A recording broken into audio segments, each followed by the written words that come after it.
Welcome to the Women and Wealth podcast with Esther Szabo.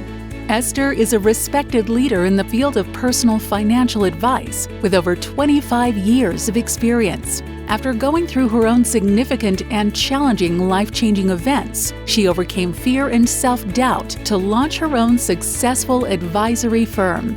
Now Esther is ready to share her practical and personal experiences to help other women clear their hurdles and brave life's transitions. In this way, she inspires women to lead fulfilling and confident lives. Hello and welcome to Women in Wealth with Esther Szabo from Gates Pass Advisors. Good morning, Esther. How are you? Good morning, Eric. I am good to be back in the saddle again here after what I'll be talking about. Yeah, I know you took a little bit of time off, and rightfully so. And so I'm just going to let you go ahead and introduce the show and let the people know what you're going to be talking about today. Okay. Well, with Women in Wealth, what we talk about a lot is just different phases of transition in life and how that connects back to personal financial planning and living a great life, even in the face of difficulties, so that you can manage through it to the other side. And my mom passed away 10 days ago. And I can't help but look at this in terms of the stages of transition. It's one of the things that I find really comforting to put things in context. People's have lost, I've worked with clients who've lost their parents for years. I've certainly been present for it. And I lost my dad when was that? About 9 years ago, but it's really different with mom. And in terms of the 4 stages of transition, I am in what's called the ending stage. And that's the stage where you're adjusting to the shock of the incident. And Susan Bradley, who launched the whole practice of working with financial advisors and addressing transitions, she always says, people always put themselves a stage ahead. The stage ahead after this is passage, where there's a lot of, you're actually trying on different ways of adjusting to whatever the incident is. It's not always a tragic or a sad one. Sometimes it's, it can be an inheritance or a job promotion or a new marriage. It can be wonderful things as well. But I definitely know that I'm in ending stage, and I'm happy to be here because it does allow that time to adjust before feeling like there's this pressure to move on and deal with it. We've talked in the podcast before how our society can be very much like, well, just move on. And maybe they wouldn't be like that within 10 days, but personally, I'm very much a doer type of person, and I can create that kind of stress for myself. So I'm just glad to just be here. And, it talks about that the stage is about adjusting to the shock of the incident. My mom was 96. So one could say, well, what was the shock in that? And it's the shock of just, wow, I'll never see that face, hear that voice, have that presence of that person. And that is a shock. Yeah, and I will say that to all of those listening right now, obviously Esther and I have been in contact quite a bit in the last 10 days and even before because of events that she'll speak about here shortly. But Esther, I will say that it was pretty amazing to see how you navigated through this just from a very outside perspective, because of the fact that you did not feel obligated to rush into the meetings that you had and the appointments that you had. And you communicated clearly and succinctly what was going on. But at the same time, I watched the way you put things and the way you verbalized things. It was very strong, in my opinion, to be able to just say, this is something that we're going to need to do. And there was no concern about, do I need to be at this appointment? Do I have to make this time available for A, B, or C, whatever that is? And I have dealt with clients before that they feel obligated to make certain appointments or be at a certain place at a certain time and not take the time that you have. And I don't think it ever goes well. Personally, I just don't think it goes well because they rush into things. And we've spoken about that before. You specifically have spoken about that before, trying to fill some voids with things that just don't make sense to fill, right? And so, I think that it was amazing to see this, and I've missed you, and I'm glad you're back. Yes, I know. But, It's our time too. But it was good to see you take that time. Well, and thank you very much. And it's, it's not easy. I did send out messages to all clients and also all those who help support the firm of what was going on.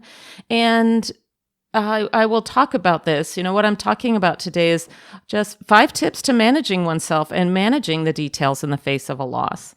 And one of them is it's to take the time that you need. And it's so hard. A lot of my clients are either single women or they might be career women in marriages. And a lot of them are doers like me. You get things done. That's what you do. Mm-hmm. And it is so easy to say, well, is this really necessary? I mean, what's the big deal? It's so easy to second guess. And I'm so glad to have a network of support and to also know what I need, having walked through this before. With losing my late husband 6 years ago, a key thing was how much fatigue sneaks up on you, how tiring this is. So thank you. I'm really glad to be a conscious person walking through this time. I'm really, really grateful for that. And because I think it's a normal thing to be curious, I'll just share a little bit about how my mom passed. As I shared before in previous podcasts, because of COVID, my mom was staying with us this summer. She had been with us since June 1st. Today is September 9th. She passed on August 30th. And it was so wonderful to have had her in our home for those months. I am grateful to this really challenging time of sheltering in place because I got to have that time with her. Mm-hmm. And in the middle of July, she took a fall in the bathroom, and she needed a couple stitches as a result of that. She had head and neck CTs. Everything was clear. She bruised a tiny bit, but she healed up. Nothing was broken. It was really amazing. And then in August, she fell in her bedroom, just on the carpeting. She called out to me, and she wasn't sure why or how she fell. She said she just got dizzy. And throughout this, we were in touch with her primary care doctor, and I reached out to a colleague of mine because of the work I do and let her know what was happening. And she was able to put me in touch with a nurse who would come and do a home visit. And she did a home visit. My mom fell on a Sunday the second time. She came on a Tuesday, and she said, wow, I'm really impressed with your mom's strength. She tested her on getting up from a seated position, getting in and out of bed, getting on and off the toilet, moving around. And she said, wow, because I'd sent her all my mom's diagnoses, which included congestive heart failure and mild cognitive impairment. She had very severe macular degeneration, atrial fibrillation, so a lot of different conditions. And she said, I'm really impressed with how she navigates. And she gave us some suggestions of, really encourage her to use the walker. The cane just isn't enough. And get some more just support items. Mm-hmm. And we took up the rugs and all of that. And then that very week, she had come on a Tuesday. On Friday, my mom got a lot weaker. And Saturday, Sunday, by Sunday, she was bedridden. She really didn't want to get out of bed. She didn't feel safe to get out of bed. And I was up and down with her in the daytime and evening to help her navigate. And on Monday morning, we took her into urgent care, and they tried to get blood and urine samples. We thought it might be a urinary tract infection. Couldn't do it. So they said, we're so sorry, after 2 hours, you need to go to the ER so that they can get these samples. And the heartbreaking thing was, because of COVID, I could not stay with her once she was in the ER. They just didn't allow anybody except the patient in. And that was really devastating. And later that night, a brain surgeon called and said she had what are called subdural hematomas, which is had been a brain bleed of some kind, probably with that first fall. And the material, as a result, she had stopped bleeding, but there was still material up in the skull cavity. And it was basically pressing in on her frontal lobe. And there was a surgery available. It would require basically draining that through a skull drilling, and her being in rehab for about 6 weeks after that to make sure everything was operating well. Most people needed to learn to walk again, perhaps speak again. And so I have 2 older sisters. I shared with them what was happening. We all agreed Mom was unlikely to be someone who would be interested or that would be a good idea for her. I shared it with my mom. I was able to go see her once they released her from ICU to a regular bed. I was able to go in, 1 person per household for 2 hours a day. And I shared with her, and she said, I think I'd just like to come home. And so at that same visit, that was on Tuesday, I was there between 3:30 and 5:30, and I checked with the nurse's station. Is there a plan for discharge at this point?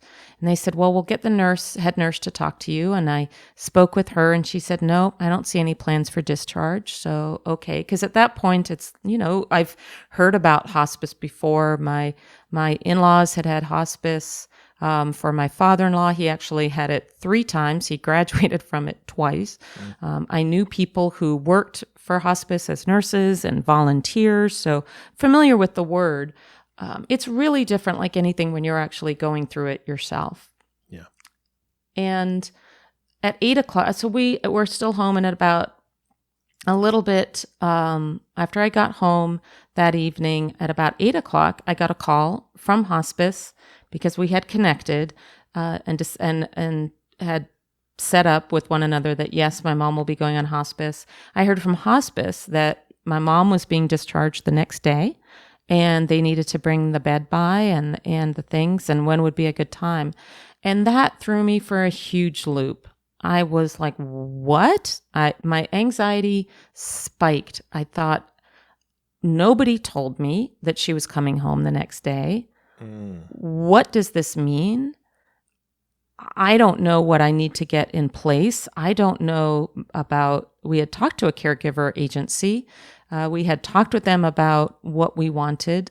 My husband was leaving for a trip the next week, and he really wanted 24-hour care in place so that I wouldn't be up and down and up and down and up and down.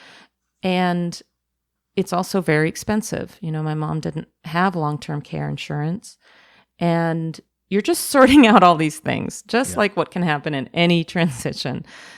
You get a lot of information thrown at you. And in these types of things, you're also just navigating the fact that this is happening at all. So, Esther, did you think that she was going to be going into hospice in a care facility? Or did you know she was coming home for hospice there, but you just didn't know the timing of it? It was the latter. We didn't want her in a care facility. We wanted her back home with us. Yep. For a number of reasons, but mainly we wanted to have the control. We wanted to be able to see her and be with her. That part wasn't scary. It was, how does this all work? What does she need? In the hospital, she was being fed soft food. Do I have to do that at home? What can she have? What can she not have? What about the medication? All of this I didn't know. And I'd had this expectation, when I had sat down, when my husband was in ICU on life support 6 years ago, there was a sit down with me. There was a sit down in another room with a social worker, the doctor, to say, this is what we see happening.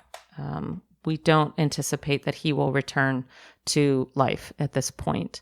And there's a conversation. I expected that would happen in the case with my mom too, that there would be a sit down together about, okay, what do we do? What do you want? What can we offer?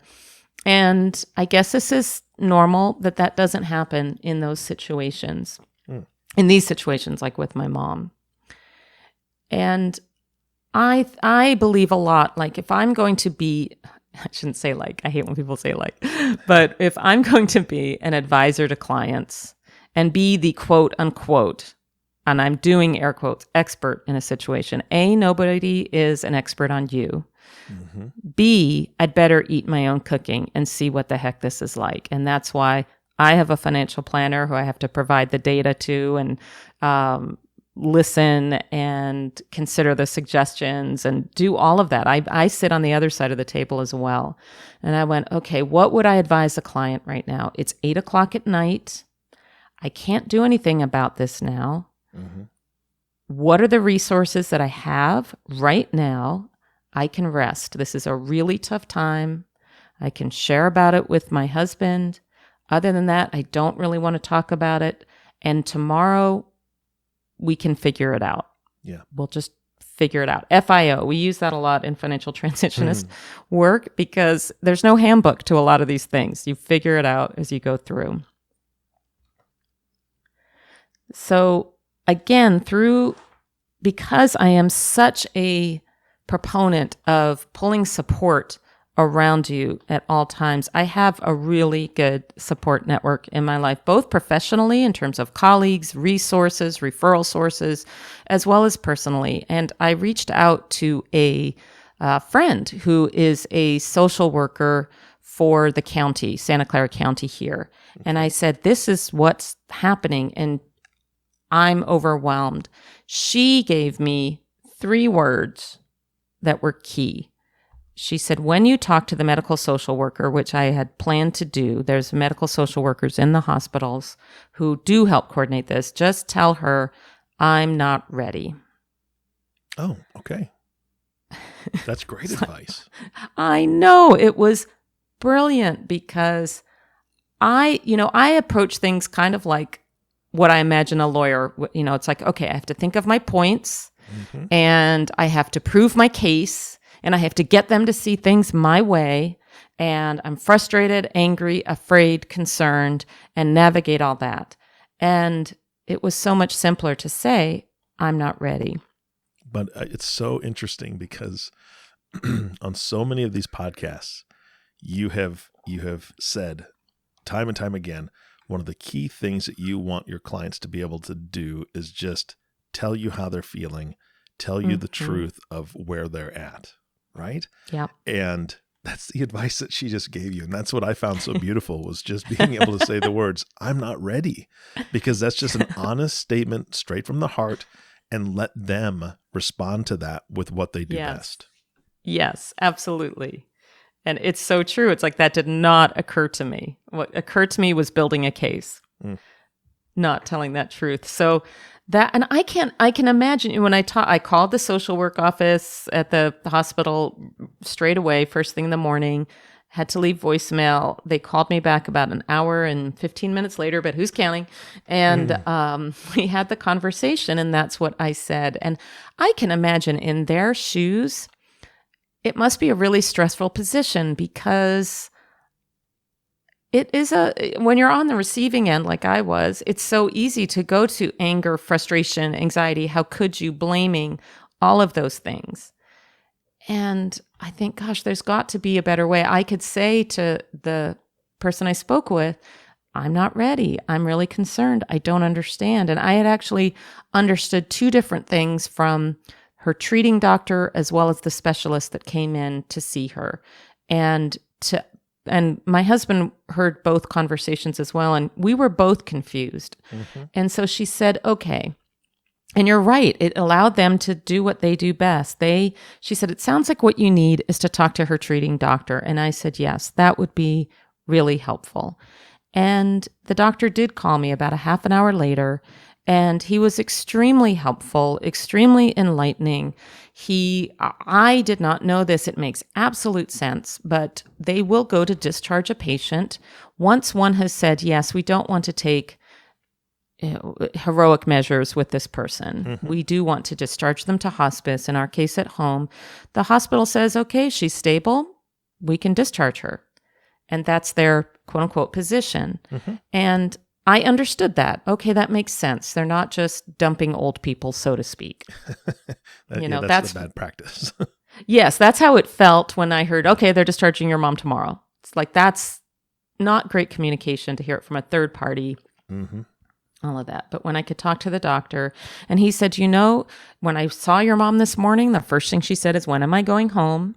And so I do think she's and the reason that you heard different things, he said, absolutely, I would rely on the specialist. I see your mom. So I see her looking better than her films look. He just saw the films. So I have a bit more in-person experience, but that's probably why you heard two different things. But he said, I would go with what the specialist said. And I talked to him about a few other things, about the food and about what she needs. And I got all the information. It took 14 hours after I heard that initial, and I was asleep for some hours of that. And I think what we all have to be, I know what I have to be careful of, and I see this with others as well, is it's so easy to go 0 to 60 when something is happening that's stressful and a crisis and unusual, to go to a place of, oh my God, this is where I went. This is one of my scripts. Oh my gosh, I'm all by myself. I have to figure it out all by myself. I don't know how to do this. This is going to be hard, and sort of, set my jaw and say, okay, no matter what, I'm doing this. And I know that about myself. So I had to go, okay, who are the resources, who to ask, who's familiar? And with that, I just was like, okay, absolutely. Let's bring her home. Let's discharge her today. Let's do it as soon as possible. Yeah. It's again, many of your podcasts, you've talked about process and processing, right? And being able to take that time. And I know that some of the skills that we helped, some of the folks that we worked with in the past, my wife and I specifically, was to use like one of those little squeeze balls, right? Right. Seriously, just something so those. Simple, because our emotional reactions are what gets us into deeper trouble sometimes, if it's trouble, or just it makes us make poor decisions if we do it so quickly. And so we had a couple young men that we taught just to squeeze it 10 times slowly, to squeeze it 10 times when you're really angry or frustrated or sad or unhappy about something. And all we were really doing was buying them time to breathe. That was the point. And so that was your time to be able to breathe. I like the fact that it happened at 8 p.m. because of the fact that you didn't have the opportunity, not that you would take it because you have, a lot of training in this, but you didn't have the option of calling everybody under the sun to see what was going on. You actually had to rest for a few moments to take that time to then know who to call. And your medical social worker friend, what an amazing resource. And for all the listeners out there, if you've ever met a medical social worker, they don't just fall into that job. They don't accidentally get that job. They're not paid nearly what they should be paid, and they have hearts like you wouldn't believe. So it takes a very, very special person to be able to do that and face what they face on a daily basis. And so by you being able to have that conversation and just say, I'm not ready, allowing them to respond and do their job with the kindness that they do and the patience that they have, that led you to your ultimate goal of getting your mom home in the way that she needed to be home, because she was ready. She already told you that, and she already told the doctor that, which is fantastic. I love that. I think she wanted to watch more movies, right? Because you told me about the couch time that you guys would spend during this time that you guys were all together. And again, what a blessing that was to be able to spend that time with her. But that still just it makes me think about that. Let's pull up a movie mom wants to watch, and let's all sit down and watch it. Yeah. Yeah.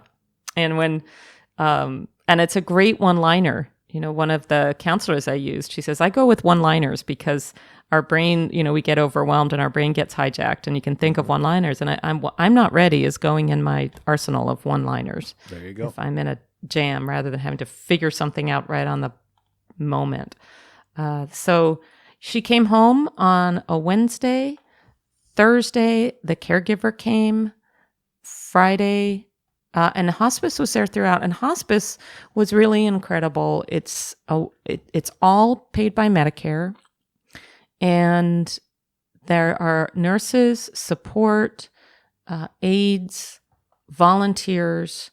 It was really, that was an incredible resource. They were the ones that made a huge difference. On Saturday, my sister, who lives on the West Coast here, 4 hours from me, she came down Friday after work. And on Saturday, the nurse would stop by. They stop by based on in terms of frequency, in terms of how close they think the patient is to passing. And on Saturday, the nurse stopped in and said to my sister and I think she's between 24 hours and 72 hours. And when this had started, the few days before, I mean, here is my husband saying, I want you to have 24-hour care while I'm gone. And I'm trying to plan out, yes, okay, so that will equal about $4,000 a week. And how many weeks can I afford to do that? And how do we plan this out? And I mean, that is part of the planning because nobody knows. So when she said 24 to 72, it wasn't that much of a surprise because my mom hadn't really eaten anything for a day at that point, and my mom was very motivated. She loved to sit down for meals and loved to be there for meals. And that was Saturday, and on Sunday, she passed. I mean, it was very, very peaceful. We were both there. We were present. I was holding her hand, and it was very, very restful and just great peace. And still a shock. And yet I can't imagine, that's how I would like to go, I guess. Yeah. Quickly, peacefully, without intervention. So to tie this back, what does this have to do in a way with financial planning and working with people? I just want to share 5 things that I experienced from this. And those who have gone through it before me probably will have additional ideas to share, and I'd love to hear them if you have additional suggestions. But the first thing that I considered was to really watch one's expectations. I and many other women I know tend to drive themselves pretty hard, to have this perfectionist tendency. And just to watch that, the end of life won't be perfect. It won't go perfectly. I'm a planner we don't try and plan perfection, but we really try and eliminate the things that will be a distraction to the goals that you want to experience. And you can't really plan this, but you can be aware of yourself and your tendencies, or I was aware of myself and my tendencies. When I was told, well, she's being discharged, it was towards anxiety, I had blame, I had criticism, and I had to be careful not to go off to the races with that, because our brains, remember, I talk about this a lot in the podcast, our brains are geared toward fight or flight.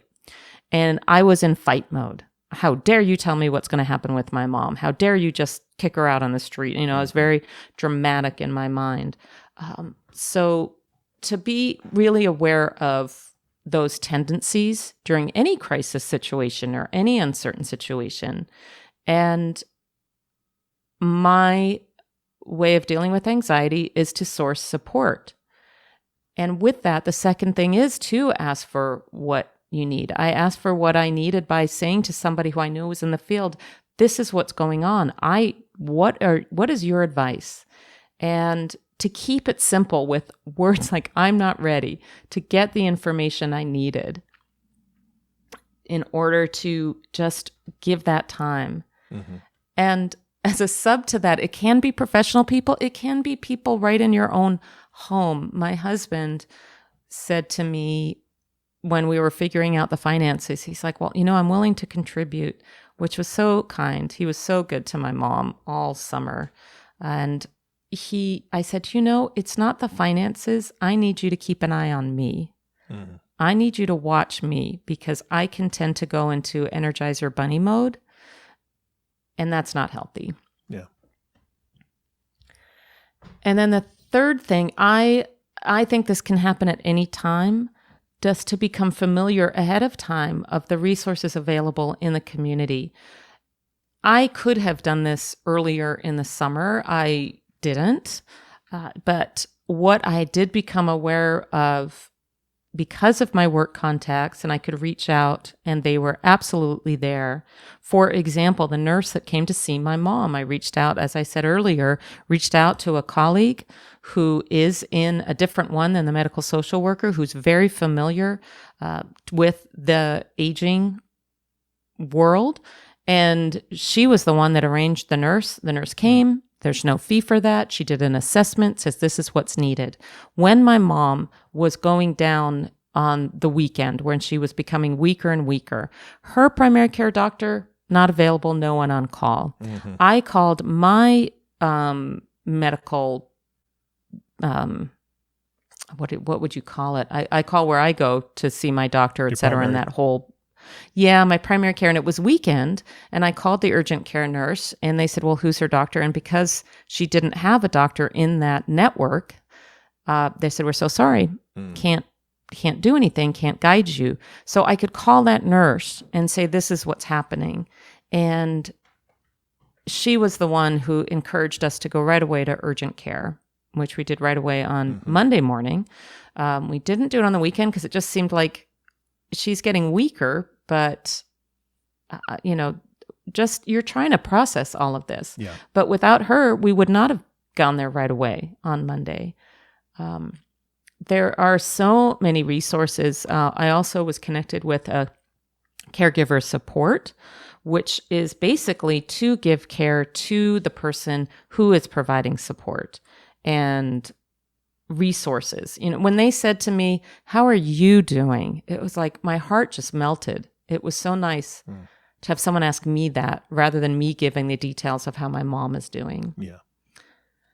And we're very close to time here, but I would also say with your planner, in advance, determine the money that you have to pay for care. In the case like my mom, where there was no long-term care insurance, she could have used long-term care insurance benefits probably starting in January, and it's September now. So she would have had 3 months, and so would have had 6 months of coverage, perhaps.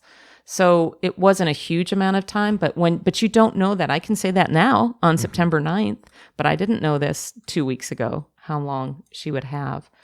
And then the other is, the final thing for today is just allowing oneself time for absorption of the event. It's very hard to stop. I did question if it was that necessary, but I did remember that feeling of fatigue after my late husband passed and how it just sneaks up. And when we have fatigue, we don't make the best decisions. We don't eat as well as we need to. Sleep may be impacted. It's very hard to move forward. All of these things require brain power. Our brain requires sleep and good food and some exercise. And giving myself space for all of those things and just to absorb, meditate, and reflect have been really, really helpful. And there's a great team here at Gates Pass Advisors, actually, who also was right there for the clients, took care of everything that was needed. And the clients and everyone have been fabulous as well.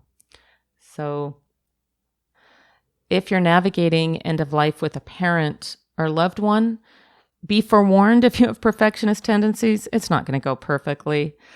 Just ask for what you need. Become aware of your own tendencies that can derail something, and what are your resources for getting yourself back on track with additional support, time out, whatever it is that you need. Consider the money that you will have and maybe need to pool as a family, or just pull from your own resources, and allow yourself time to go through this. Allow yourself, I guess it's more the space and the reflective time to go through what you need. It doesn't mean, completely disconnect from the world, though you may need to do that. It just is, what do I need to put my brain to work on right now to make sure I navigate this well so I come out on the other side? So before we close, I just really don't want to close without sharing a bit more about my mom, just a few words, because she was someone I shared with many clients as an example of a life well lived, no matter what. So many women have what's called the bag lady syndrome. What happens if I lose all my money? And this happened to my mom as a result of being married to my dad and the risks that he took with their finances that led them, and I've shared about this in other podcasts, led them into bankruptcy when they were in their late, how old were they? Oh, goodness. Late 50s, from which, they divorced, and she basically had to start over again. Her home was lost that she had renovated with him 25 years before. And she just always just started up again. She was not a complainer. She just said, okay. And she created some really nice living situations for herself. And up to, I just always think of her as resilient up until when she was 85, as she was still working as a caregiver. And she needed to stop because really she needed to stop driving. And when she stopped driving, she moved out here to California from New York State. So moved cross country and settled in her community here in Northern California and got right into being of service, finding different communities that worked for her, finding routines that worked for her. And I just never heard her complain. She was so resilient. She didn't give a lot of attention to emotions or processing. She wasn't the person you would go to in terms of, oh, I'm feeling really sad or scared or whatever. That wasn't her forte. But her legacy is her smile, her good cheer. She made so many homemade cookies for the homeless shelter in Chico. She messed up my sister over and over again with her incredibly wonderful gluten-free chocolate chip cookies. We'd be like on the no sugar thing and we'd be doing good. And then you'd have one of those cookies and it was, it was like, oh, well, that was that for a while because they were so good.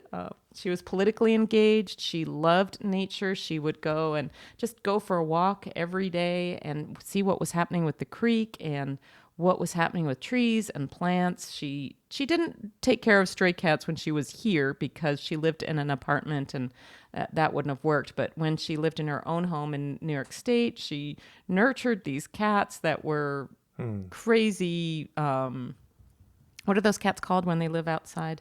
Feral cats. Yeah. And she would, gradually nurture them to come in. She was very nurturing with animals, plants, gardening, taking care of little kids that are now grown up. And one of them that she took care of as little was the last one that we shared a message to my mom from saying, be well, take care. And my mom passed not too long after that.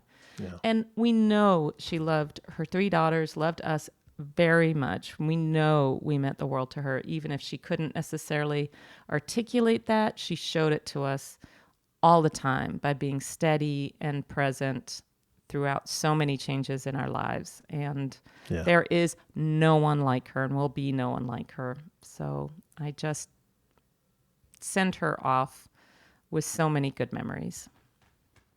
Esther, I appreciate you letting us in and sharing so deeply such a touching and personal story. And I personally want to thank you for all the stories that you told me about your mom as we have been podcasting, over these months that she lived with you.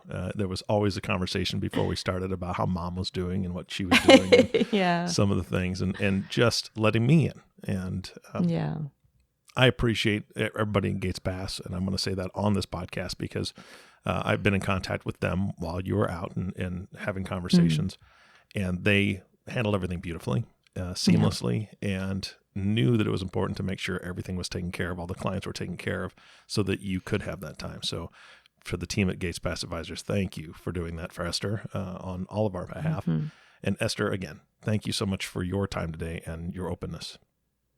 Thank you, Eric. Great to share with you. You bet. And for all of you listening, thank you so much for tuning in, and we hope to see you again next time. Thank you for listening to the Women and Wealth podcast. Be sure to subscribe to the podcast so you receive notifications of new podcasts as they become available.